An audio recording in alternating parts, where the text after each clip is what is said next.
Hi folks, we are coming to the part 2 video of the miscellaneous exercise chapter 1. In the earlier video we have finished the question number 1 and 2. Now we are going to take up the question number 3. The question number 3 reads that if let A, B and C be the set such that A union B equal to A union C and A intersection B equal to A intersection C, show that B equal to C. It's been listed over here that it's given that A union B equal to A union C and A intersection B equal to A intersection C. You've got to show that B equal to C. Now in order to show this, you can take it by showing that B is a subset of C and C is a subset of B. That is a conventional way of doing it. Nowadays we take up more set theoretic approach. So what we do is, there is a property that we take up in the exercise, miscellaneous exercise later. We use that property and we try to get this solution to this answer. So what we do here is, the property that we'll be later taking up, that is B intersection B union A. There is a property like that.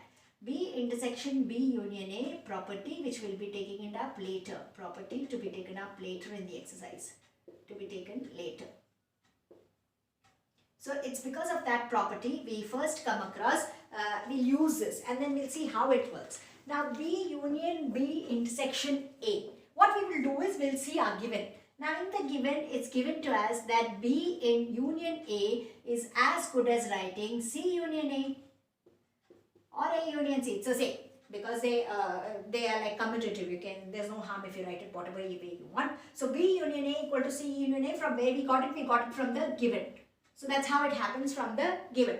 Now they ask us to get it equal to C. We know that we should be getting it equal to C. So maybe we can apply our distributivity property. We know that intersection distributes over union. So you can distribute it and we can see how it comes. B intersection C union B intersection A. Now we also know that B intersection A is equal to A intersection C. So there's no harm in writing this as C intersection A or A intersection C. This is also by given. So what happens? We have C intersection in both the sides. If you want to be a little more comfortable, you can write it as B intersection C union A intersection C. If you want, you can write it like that, or you can keep it this way. It goes that way. Now what happens is, in this case we have, or rather I think the better way of writing this is, maybe we keep C intersection A as it is, and we keep, yeah, I think that will make things less complicated. Let this stay C intersection A, and this way will commute and we'll call C intersection B. No harm. 2 plus 3 equal to 3 plus 2, something like that. You can just change places, it's okay. So we have got now C intersection B union C intersection A. If we carefully observe, C intersection is common in both the places. By distributivity property, we are allowed to take it out common. So we can take C intersection common out, and what we are left with, it is B union A or A union B. Now, what is the advantage? A union B by given we know is equal to A union C. So there is no harm if we replace this by A or C union A or A union C. There is no harm. Why? It is because it is given. Now what happens is, once you have had it like this, the same property can come to play again. What did the property say? That if you have a union and an intersection, and if there is a set that is repeating again, then it becomes equal to that set itself. So this in practice, by that property, will become equal to C itself. What is the prerequisite? Intersection should be there, union should be there, it should be in that form, and then the set which is repeating twice, the entire collection can become equal to that set. That's how it becomes equal to C. And we are done with B equal to C. This is the proof. And as I said, the other way of doing it is, you show that B is a subset of C and C is a subset of B by using the X belonging logic that I had shown you previously. And by that, then you can show that they are equal. But that is conventional. Now this is more modern way of solving. That's about it. Now we are going to the question number 4, and we are seeing how we can do the question number 4. In the question number 4, they give us 4 subparts and they are asking us to show that they are equivalent. So that means you have to show that first subpart is equal to the second, implies the second subpart, and second subpart implies the third subpart implies the fourth subpart, and fourth subpart in turn implies the first subpart. So that's how we are supposed to be doing the working. I'll read the question. Question says that, show that the following four conditions are equivalent. They give you the four conditions and you've got to show that those conditions are equivalent. The first condition is A is a subset of B. The question 4, in the question 4 they give you four conditions.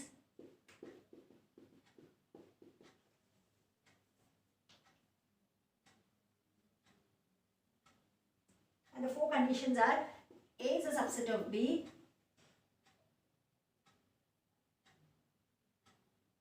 A minus B is empty,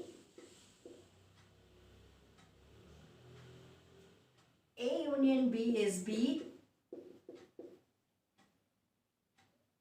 and A intersection B is A.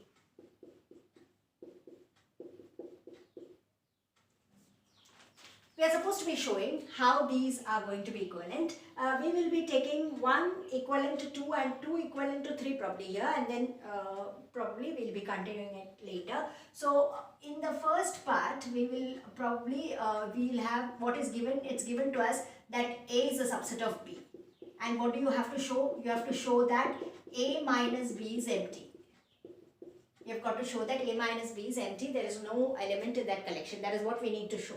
Now that's very obvious. When A is a subset of B, the difference of the set is going to be 0. Why? Because it is going to be a null set. Why? Because the entire, from A you are removing all the elements of B. A itself is a small set.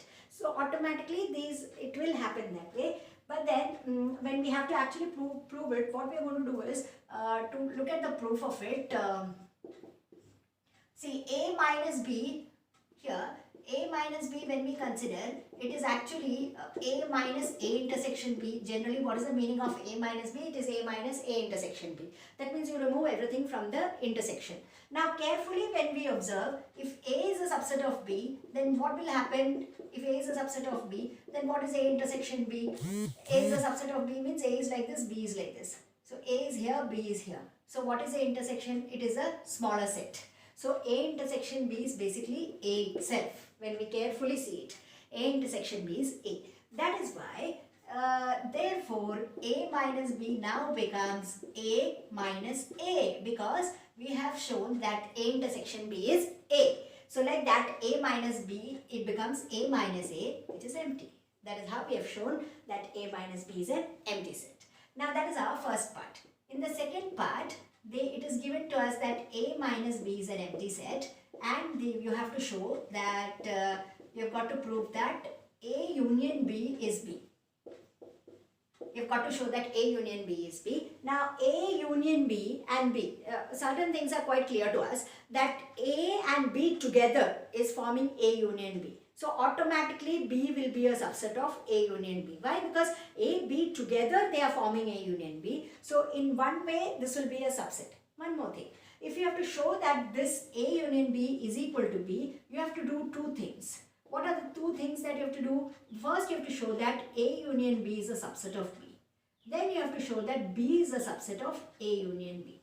This is a strategy that we adopt, set theoretically, to show that two sets can be equal. If at all they have to be equal, you show that one set is a subset of the other set and the other set is a subset of the first set. Like that they can become equal. So that way we'll have to show it in two parts, and these two are equal. Out of these two parts, this is but natural. Why? Because A, as I said, A union B means it's made up of A and B together. So automatically B is a subset of A union B. That part is done. So this is almost done. You have to only look out to find out whether A union B will be a subset of B. Now we have to check how A union B can become a subset of B. You can write in the proof, you can write here, B is a subset of A union B. That's clear to us. Now we have to show A union B, it has to belong to B. That means union is a bigger set. It is becoming equal to B. How do we go about that, right? So let us check to show that A union B is belonging to. So let's start with an element in A union B. Let there be an X belonging to A union B. So what does it mean? See, whenever an element is belonging to the union, it either belongs to one of the set or it can belong to both. That's okay. If it belongs to both, your problem is solved. Otherwise, it could belong to any one of them. This means that X belongs to, that is, X belongs to A or X belongs to B. It belongs to either one of them. If X belongs to B, your problem is solved. Why? Because you will get A union B to be a subset of B. But if it belongs to A, then we have to check how you can show that it belongs to B.